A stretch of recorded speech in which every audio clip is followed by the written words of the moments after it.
Moje pitanje upućujem ministru zdravstva i socijalne skrbi, gospodinu Nevenu Ljubičiću. Hepatitis predstavlja jedan od vodećih javnozdravstvenih problema, pa nije ni čudo što je Svjetska zdravstvena organizacija prošlu godinu, 2006. godinu, posvetila upravo borbi protiv ove opake bolesti. Posebno mjesto u ovoj virusnoj zaraznoj bolesti koja se širi ako se ne prevenira zauzima hepatitis C. Koliko zauzima posebno mjesto u tome zbog toga što u najčešćem postotku slučajeva ima jako progresivan tijek.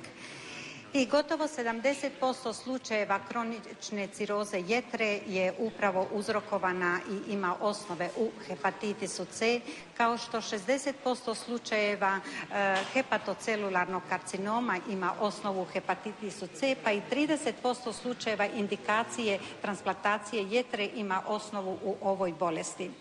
Vi ste ovaj problem prepoznali i već od 2004. godine tijekom ove 3 godine kontinuirano financirate anonimne besplatne testove na hepatitis C. Budući da su se u javnosti pojavile nekakve glasine koje žele ovo opovrgnuti radi javnosti, molim vas, hoćete li i dalje financirati ovo testiranje? Zahvaljujem.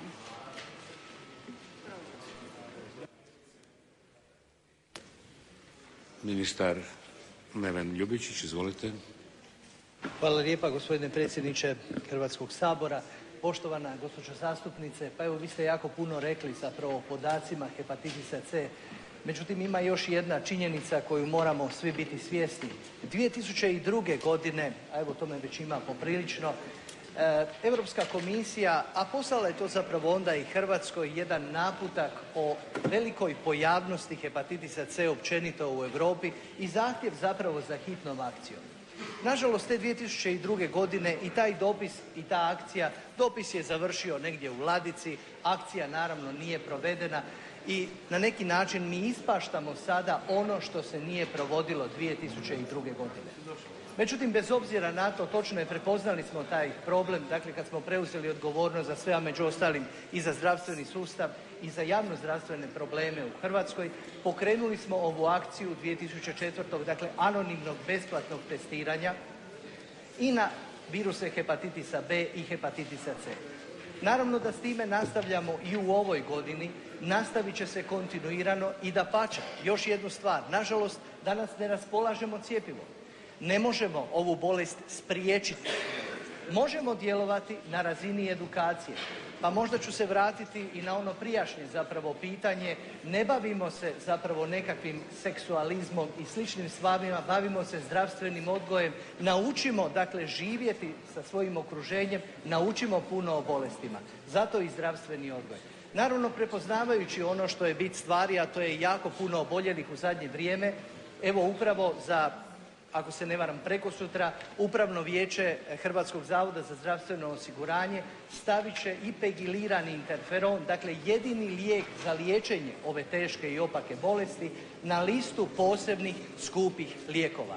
To je vrijednost oko 40 milijuna kuna. Time ćemo listu čekanja uvelike smanjiti i omogućiti da svi naši građani ravnopravno, bez obzira na njihov ekonomski ili socijalni status, mogu i moraju dobiti taj lijek kao jedinu garanciju da će se izliječiti i da ćemo naravno tu bolest obuzdati. Zastupnica Lucija Čikeš, izvolite. Zahvaljujem, gospodine ministre. U ime svih onih koji su upravo zahvaljujući ovakvom načinu testiranja sačuvali svoju privatnost, a ujedno su sebi otvorili vrata i uključili se pravovremeno u terapiju. U Republici Hrvatskoj na nivou godine gotovo 200 slučajeva se liječi. Pretpostavlja se da ih u Republici Hrvatskoj ima virusonoša oko 60.000, 25.000 oboljelih. Prema tome vidimo koliki je ovo javni zdravstveni problem, kažem, ne samo u svijetu nego i u našoj državi. Međutim, ovu prigodu koristim, znate za problem same terapije. Znate da je terapijom za sada obuhvaćen genotip 1 i genotip 4.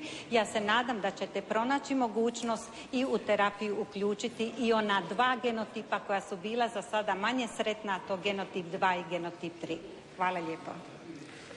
Poštovana zastupnica Vesna Škulić, izvolite. Hvala gospodine predsjedniče. Pitanje upućujem premijeru. Gospodine premijeru, u ovoj igri mašta i